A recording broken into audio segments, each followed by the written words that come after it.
Good afternoon and welcome to the Power of Gentle Talk. My name is Ana Palacio. This program is aired every Saturday between the hours of 2 and 3. Last week we had a wonderful conversation about nurturing our spiritual essence in a way where we can enrich our abundance in our life, just kind of create a balance. So that was a wonderful chat. Today we have a wonderful guest. You know you're going to enjoy. Last week was inspiring. This week is going to be very informative because we do need to have a balance in our life. My guest today is Professor Luis Fleischman, and I want to give you a brief overview of his credentials. He is advisor for Western Hemisphere Center for Security Policy and an adjunct professor in sociology and political science at Florida Atlantic University. And he's also an author, the author of Latin America in the Post-Chavez Era. Welcome, Professor Fleischman. Thank you so much for being here with us in the studios of WBZT 1230 and iHeartradio. How are you? I'm doing terrific, and it is a pleasure to be here with you in the studio, Ana. You can just need to get a little closer to the mic. There we go. Perfect. Okay, so yes, I'm very happy because I've had an interview with you before in the past, and it was solely on Venezuela. Today we're going to cover a couple of different countries. And I think we're going to start with the United States first because it's imminent. Everybody wants to know, what is going to happen with this nuclear arms and the outcome. And I know President Obama has a totally different approach now. So please, if you can give us your insights. Yeah, well, this is my reading of the situation. I think something very important happened yesterday, as we already passed the deadline that was set to reach an agreement between the P5+1, namely the 5 powers of the United Nations Security Council plus Germany and Iran, to sign an agreement.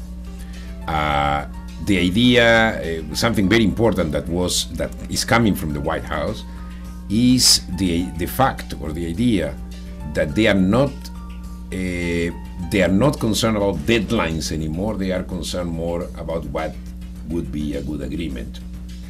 And I think this is the result of a reflection. I welcome very much this reflection by the Obama administration, but I also believe it is the result of the pressure coming from Congress. It is obvious that on a bipartisan basis, they are very much concerned about what a good deal would mean or what a good deal would be rather than meeting a deadline. That the idea is to prevent Iran here. The main goal, it is clear now to the administration, but certainly it has always been clear to Congress, that the goal would be or is to prevent Iran from obtaining nuclear weapons, not to normalize relations with Iran, not to start a path of normalization with Iran, but rather to prevent Iran from obtaining a nuclear weapon. If that actually leads to normalization, is a different story. But normalization should not be a priority. Normalization should be a secondary outcome. The priority should be to prevent Iran from obtaining a nuclear weapon. So I very much think that the announcement coming today from the White House is a good one. Well, I definitely agree with you, and I hope it stays that way. But now I know that President Obama in the past has said that while he's in government, that would not be something that he would be for at all. But once he finishes his term, do you think it would go back into play where it might be a possibility? I know that it shouldn't be, but could it eventually happen? Are you talking about the possibility of signing an agreement? Yes, under a different president. Oh, yes, under a different president. I think the contribution of President Obama is that he really opened the line of dialogue with Iran. Obviously, the diplomatic path is always a good option, and I believe that the diplomatic path should be the first option we must pursue. But the diplomatic path, so I'm not ruling out the diplomatic path. Neither am I opposed to the signing of a nuclear agreement, as long as the agreement is good, as long as the deal is good. So the fact that President Obama opened the path of dialogue and the diplomatic option with Iran, that's his contribution. The next president hopefully will continue, but again, it should continue at the same terms namely try to obtain a good deal. And if you don't get a good deal, just walk away from the negotiations. The idea is not to walk away from the negotiations from the beginning. It's trying to get a good deal without meeting deadlines and without thinking about what your legacy is going to be. Because if you are thinking about what your legacy is going to be, and so you are showing the Iranians, and that has been the case so far, that you are showing the Iranians that you are eager to get an agreement, you are desperate to get an agreement, you are already negotiating from a position of weakness. And I think this has been the case until now, and I'm not saying that as a political statement or something negative about the administration, but definitely a mistake. What the U.S. administration was showing to the Iranians is that they were desperate for an agreement, and of course that actually gives an advantage to the Iranians. In fact, what the administration should have shown from the beginning is, listen, we have no problem, we can walk away from these negotiations, and sanctions will continue on Iran. So you have everything to lose. Either you sign a good agreement, you allow inspections, you reduce the number of centrifuges, you dismantle your nuclear infrastructure, or else, the sanctions will continue. And if you develop a nuclear weapon, all the options are on the table. Okay. Indirectly suggesting that, we are not close to the military option. Okay, now, not to shift too much away from the focus of our conversation, when I think about all the rebel groups that we hear about, like ISIS, before it was Al-Qaeda, now the main focus is ISIS. Do you think there'll ever be a way to control these rebel groups at all, or they'll maybe disappear and new ones will keep emerging? Well, I believe that when a group like this emerges, you have to fight it. And in my opinion, I think fighting ISIS is important, and I think the Arab countries need to fight ISIS. Are they doing it enough? No, I don't think so. I don't think that we are seeing Arab countries being mobilized to fight ISIS the way they should.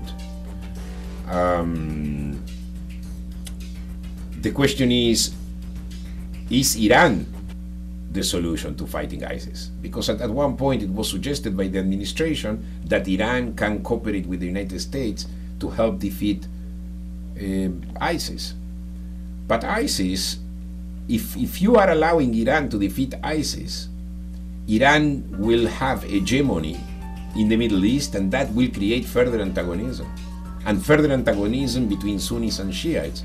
Remember that the Iranians are planting, if you wish, the seeds of sectarian strife in the Middle East. For instance, in Yemen, they have supported a Shiite rule over a Sunni rule. They have supported the Shiite rebels against a relatively democratic government, a government that was moving in the direction of conciliation and democracy.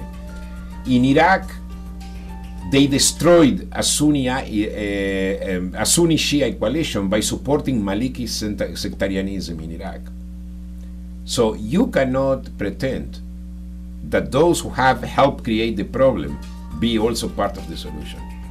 You need to have a strategy to defeat ISIS, and I believe that strategy so far has been very shy and very weak, because you cannot have geopolitical goals and saying that all you care about is not sending American soldiers to harm's way. Because if you say that, you are already placing yourself in a situation of weakness. If this is what you have in mind, that you rather not send any American soldier to fight, that's good, but just keep it to yourself.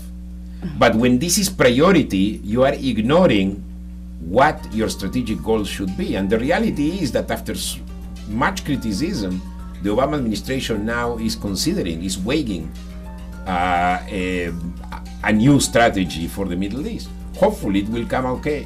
Hopefully it will be a good strategy that works. But ISIS cannot continue to expand.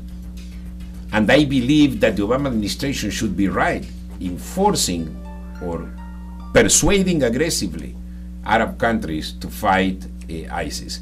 The atrocities that we have seen are unspeakable. I have no words to describe them. And if this is the group that you want to dominate the Middle East, too bad. This is so true. Well, if there's anything else you'd like to add to this talk before we move on to the next one, you're definitely free to do so at this moment. I do believe, and let me just, since we started discussing the issue of the Iran nuclear program, I would like to say that there are certain conditions that need to be met. Iran has run away in the past from inspections. They have signed, in the year 2003, 2004, they signed a nuclear agreement with 3 European powers. They were afraid then of an American invasion into Iran, because that was the time of the American invasion to Iraq, if you recall. They signed the agreement and then they walked away. So they may do it again, under conditions where sanctions would be lifted. So sanctions must be lifted according to the moves made by Iran. Iran must allow inspections, full inspections in their facilities, must disclose everything, and must allow the international agency, atomic agency, to interview every nuclear scientist, look at every document. And of course, one of the conditions should be that the Iranians cannot have any type of centrifugal activity. At this point, according to the framework agreement, they would be allowed to have a 3.5% centrifugal activity. That means that you are keeping, even though the centrifuge production or the centrifuge activity is low to produce a nuclear weapon, you are still enabling them to develop the infrastructure. That means at the time they decide that they want to have a nuclear weapon, it will not be a problem for them to develop. There are no limitations on missiles at this point. There should be more not enough limitations on missile production. There should be more limitations on missile production. We need to negotiate with the Iranians from a position of power, from a position of greatness and power, not from a position of weakness. We cannot continue sending the message that we are looking for normalization with Iran, and then we will allow this dangerous country to develop a nuclear weapon. We can't. We need to be stronger than that. And that, I'm not ruling out the diplomatic option, but the diplomatic option has to be accompanied with strength, real strength. Thank you very much.